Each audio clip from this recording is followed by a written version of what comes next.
प्रश्न तुमचे, उत्तर आमचे. अचूक, निर्भीड आणि सडेतोड. लोकशाहीचा खरा मंत्र म्हणजेच न्यूज लोक. येवले शहरात सुरू असलेल्या भूमिगत गटार योजनेच्या कामाची चौकशी करावी अशी मागणी विरोधकांनी केली आहे. या मागणीचे निवेदन मुख्याधिकारी तुषार आहेर यांना देण्यात आले असून निवेदनात गंभीर स्वरूपाचे आरोप करण्यात आले आहेत. सदर प्रकल्पावर कोट्यवधी रुपयांचा निधी खर्च होत असून अपेक्षित दर्जाचे काम होत नसल्याचा आरोप करण्यात आलाय. कामातील अनियमितता, निकृष्ट दर्जा, प्रशासकीय आणि आर्थिक नियमांचे उल्लंघन, तांत्रिक मानकांचे उल्लंघन, अर्धवट स्वरूपाचे काम आदी स्वरूपाचे गंभीर आरोप करण्यात आले आहेत.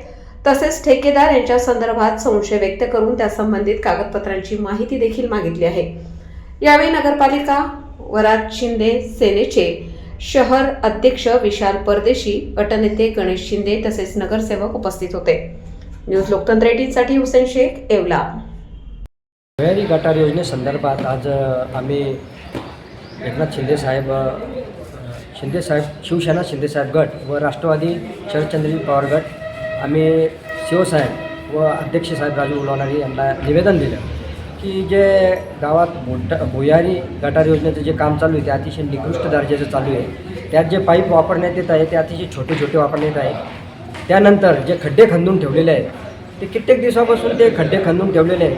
सामान्य जनतेला याचा खूप त्रास भोगावा लागू आहे. कारण सकाळी म्हातारे लोक तसेच शाळेत मुलांना सोडवण्यासाठी जात असताना महिलांना ॲक्सिडेंट होण्याचे प्रकार होऊ राहिले.